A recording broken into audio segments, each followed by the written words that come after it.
Hello everybody and welcome to another creator-owned video. My name's Robbie.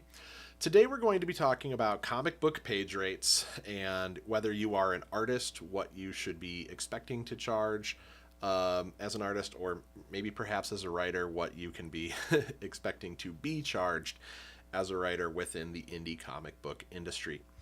We'll also talk a little bit about like the components of a page of artwork, things like, negotiating with your collaborator and so forth. I think it's important to lay some context down here that my channel is specialized in being an aspiring comic book creator. I do not speak for the professional industry. I am not a published, I'm a self-published comic book creator, but I'm not attached to a larger publisher of any kind. I'm not an artist, I'm a writer. So I'm really just speaking from my experience and my observations. Certainly not trying to dictate what people should be valuing their artwork at, but just trying to give context for some of the things I've observed, the things that sort of affect our market as independent aspiring comic book creators. So let's just go ahead and discuss the components of a page of comic book artwork. In your traditional page of art, the component pieces are going to be the pencils, the inking, the coloring, and the lettering. The pencils being the interpretation of the script, whether you're reading someone else's script or likely script something on your own first. That's like setting all the foundation down. The inking gets layered on top of that. The coloring gets added on that if the book is going to be in color. And the letters get added on top of that. Historically, these are all separate pieces owned by different experts, in the artistic team. Comic books here in America are traditionally serialized, like Spider-Man or Superman. They're ongoing monthly releases. And so what happens with that is the creative teams need to be able to move quickly and consistently. And so that's why you divide the work up among a lot of people so that they can keep, moving at the pace they need to hit deadlines. In our current world, especially with the advent of things like digital art, I'd say most artists prefer to own, their creative concept from start to finish if they can. And so it's more common now to see people who, artists who can offer basically full service on comics themselves, which is great because it gives more work to the person seeking the job. So a lot of people are happy to take that on. Then the question becomes, what do I charge for my piece of the comic book page or the whole page in total? I recently did a video called How Much Does It Cost to Make a Comic Book? And thank you guys very much for watching and sharing that video. It's been pretty popular. And the whole idea behind that was like just trying to, sort of reverse engineer the upstart costs of doing a page of artwork. And what I found through my surveying of data is that, a page, like a safe spectrum for like one traditional 22-page floppy is going to be anywhere like, from I've paid $1,500 on the low end to $3,000 on like a good modest average, I'd say. And so and if you're trying to, like many of us, build towards a trade paperback, which is in the other videos I consider a trade like the necessary thing to enter into publishing, you're looking at close to a $20,000 plus upstart cost. And, this is reinforced by things like the professional industry. So I'm going to go, even though I've done it, I'm going to go over the data again real quick.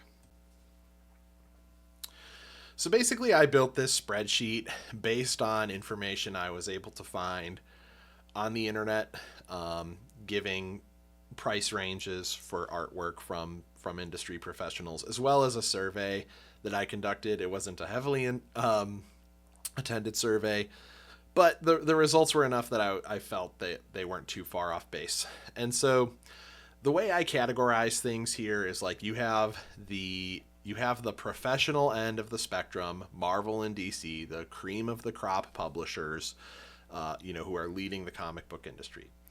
You have the indie industry, Image, Oni, Dark Horse, Boom, which follows, not demanding as high of premiums, and because a lot of those publishers do creator-owned books, it starts to dip into what I call the true independent creative part of the industry, which is us, the people who are trying to dip our feet into creating comic books.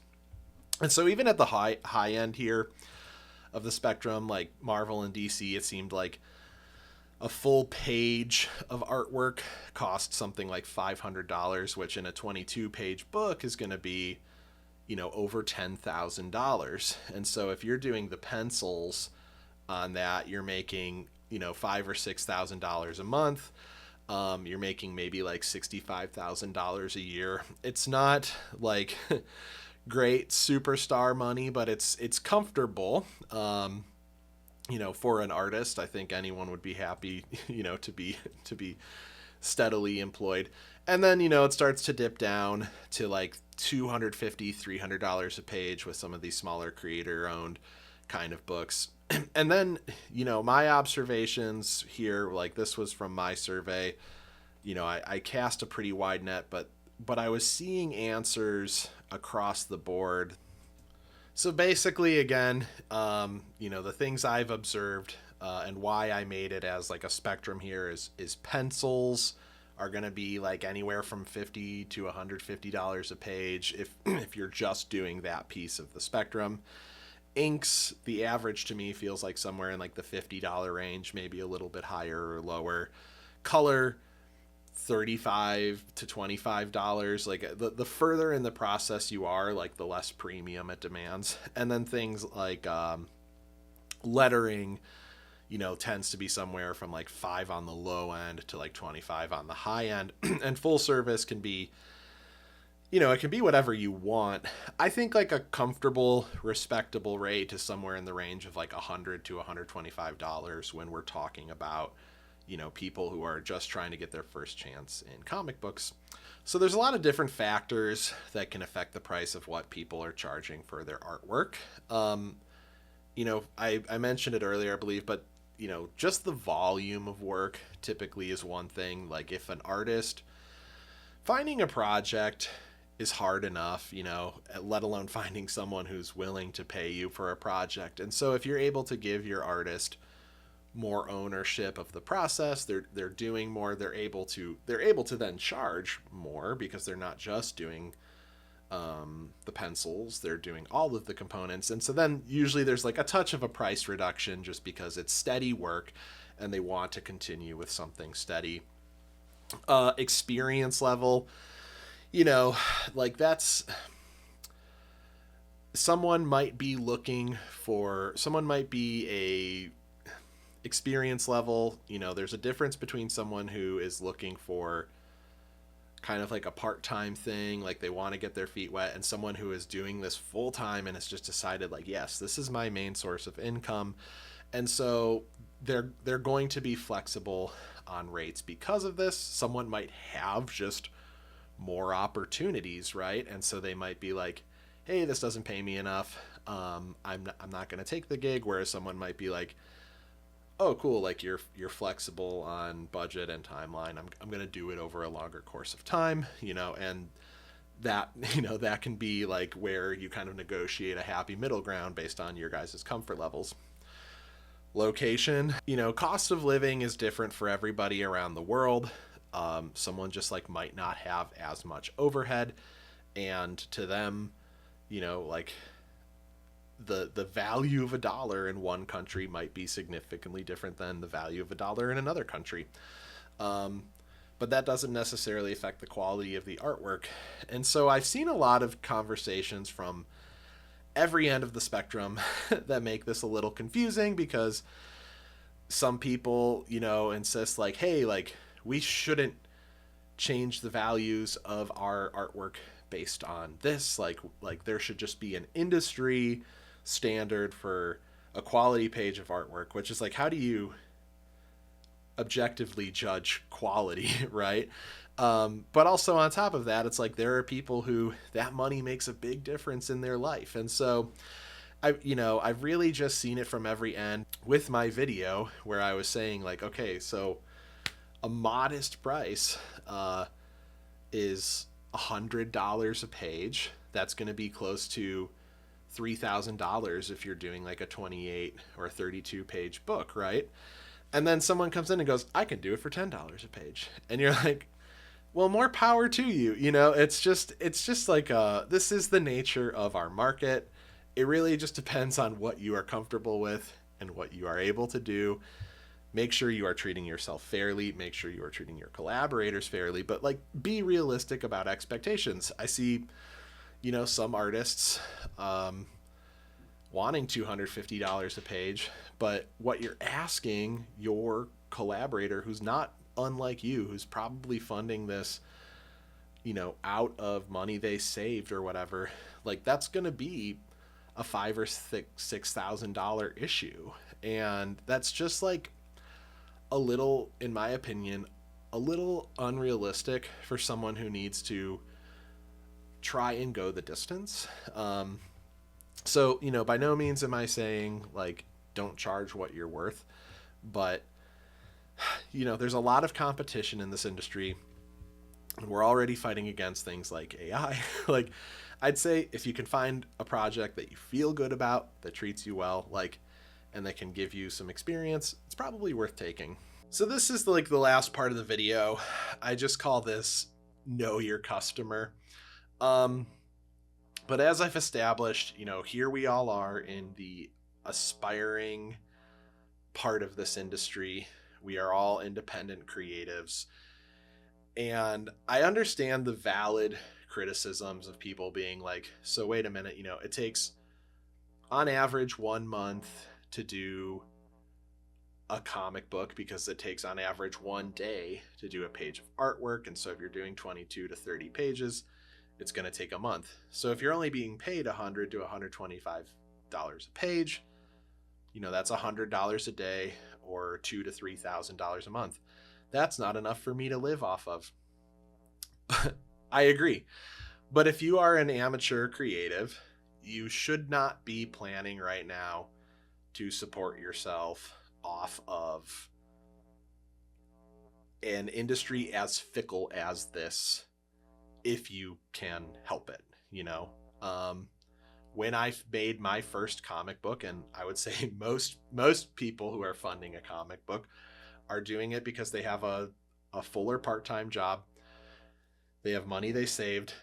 They're trying to figure this out, but it's an investment for them. And so, but they're not making money off of it yet. None of us are. And so, however, $2,000 to $3,000 is not enough to live off of, but it's certainly not an inconsequential amount of money for you as the person funding it, or you as the person making the artwork, right? The way I'll explain this is like when I was starting off as a video producer, I made my own business and I needed to get clients, and I was working a part-time job, but I was looking for video clients. And for a while, I just gave videos away for free. I just walked into businesses and said, hey, I want to do a video for you. I need to build my portfolio. What's it going to take? So I do a video. But then sure enough, that led to really valuable clients for me. And I would get gigs that paid me like an extra $5,000 that month. And that was like, holy cow, like I'm making pretty good money. And so that's like, the stepping stone you want to start to take. Like if you can, your collaborator most likely doesn't have the money to support you full time. And that's fine because they might prefer spreading the cost over a longer period of time. So maybe it takes you 2 months to do one issue. And maybe that's $1,500 or $1,000 each month. That's extra money for you. But like, It's nice breathing room for you. It's manageable for your customer. And I would say like those are the stepping stones you want to take to build your portfolio, to learn the process, and, work gradually towards the point where you're going to be like, I think I can go full time with this. But again, this is a very fickle industry where people, they don't know how to really make this happen. Um, it is expensive. And so, like, I don't want anyone to get burned, which is why I'm saying, like, take your time with it. Treat it as your additional source of income, the thing you do on the side for a little while and get there. I don't know. I've just seen such like, you know, dynamically different ends of the conversation where people are like, when I made this video months ago and I was really afraid to post it because I was like, I don't want people to think I'm telling them like what they should charge. Like, you determine what you are worth, right? But then there was like this controversy around Jim Lee charging like $20,000 for commissions, and I think people thought that was like ghastly. They're like, how, like, that's like an absurd amount of money to us. But it's like, to Jim Lee, it's like, this is like one of the greatest living comic book artists we all know of. He's like a higher up at DC, and it's like his time is worth that. So like, kudos to anyone who can command that price.